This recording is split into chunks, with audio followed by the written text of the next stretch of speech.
नमस्कार. महाराष्ट्रातील विविध क्षेत्रातील बातम्या झटपट आपल्या मोबाईलवर पाहण्यासाठी लगेचच सबस्क्राइब करा राष्ट्रशक्ती लाईव्ह न्यूज आणि सोबत बेल आयकॉन प्रेस करायला विसरू नका.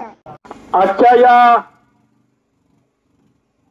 विधानसभेच्या प्रचारार्थ उपस्थित असलेले आपल्या सर्वांचे पाणीदार आमदार आदरणीय समाधान दादा, आदरणीय व्यासपीठ आणि उपस्थित सर्व मतदार बंधू आणि भगिनींनो, विधानसभेची निवडणूक लागलेली आहे आणि या विधानसभेच्या निवडणुकीमध्ये महायुतीला मतदान का करायचं, तर अनेक अशा योजना या सरकारनं आपणाला दिलेल्या आहेत. समाधान दादांनी काय केलंय हे त्यांच्या भाषणामधून सांगतील, पण तुमच्या पाण्याचा प्रश्न महत्वाचा आहे, तो मिटवण्याचं पहिलं काम समाधान दादांनी केलंय. आताच लतीफभाईंनी सांगितलं की कुणाचा पायगुण समाधान दादांच्या विधानसभेला आमदार झाले आणि या राज्यातील एक शेतकऱ्यांना त्रास देणारं सरकार घालवण्याचं काम समाधान दादांच्या पायगुणानं झालं. आता काय काय गाड्यांचं पायगुण तुम्हाला माहित आहे.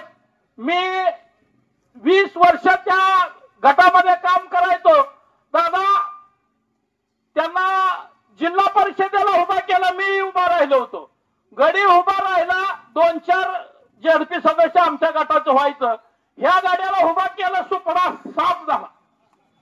परत कारखान्याचा चेअरमन केला, कारखाना पूर्ण बंद पडला, लाईट पण नव्हती. पण पुन्हा गडी बीआरएस मध्येच गेला. अहो 2 वर्षात चांगल्या प्रकारचं सरकार होतं, तिथं योजना आणत होतं, त्याचा सुपडा साफ झाला त्या केसीआरचा. म्हणजे अशा पायगुणाचा हा उमेदवार आहे आणि आपला उमेदवार तुम्ही सगळ्यांनी साथ देऊन पंढरपूर मंगळवेढ्यातून निवडून दिलं, राज्यातलं सरकार घालवलं. भावानं या भागामध्ये आता एक दुसराच नरेटिव्ह केला जातोय की काल आम्ही आमच्या धनगर समाजाचे नेते आदरणीय सूर्यकांत मामा ठेंगील यांची अध्यक्षपदी निवड केली. एक ज्येष्ठ आहेत, संपूर्ण समाज त्यांच्याकडे गेल्या अनेक वर्षापासून त्यांच्या सोबत आहे आणि त्या ठिकाणी असं होतंय, दादा असे करतील, अरे आम्ही धनगराची पोरं आहे, अनेक वर्षापासून दादांसोबत काम करतोय. ज्या ज्या ठिकाणी समाजाचं काम आहे त्यांनी प्राधान्याने केलं. पंढरपूर शहरामध्ये अहिल्यादेवी भवन उभा करण्याचा त्याला जागा देऊन 3 कोटी रुपये निधी दिला. अहिल्यादेवी पुतळ्याला मंगळवेढ्यातला असेल, पंढरपूरचा असेल, त्या ठिकाणी निधी दिला. अनेक सोबत्यांना त्यांनी त्यांच्यासोबत असलेल्या धनगर समाजातील सवंगड्यांना विविध प्रकारची पदं दिली आणि आता एक नेरेटिव्ह केला जातोय. काल परवा मी एक ठिकाणी भाषण केलं म्हणून काय काय गड्यांचा फोन येतात गुंड प्रवृत्तीच्या. अरे माऊली हालवर सर्वसामान्य शेतकऱ्याचा पोरगा आहे. मी भगीरथ भालकेला इशारा देतोय, जर पुन्हा असा फोन करण्याचा प्रयत्न केला तर आम्ही बी कच्च्या गुरुचं केलं नाही. ज्या गावच्या बुरी असतात त्याच गावच्या बाबळी पण असतात.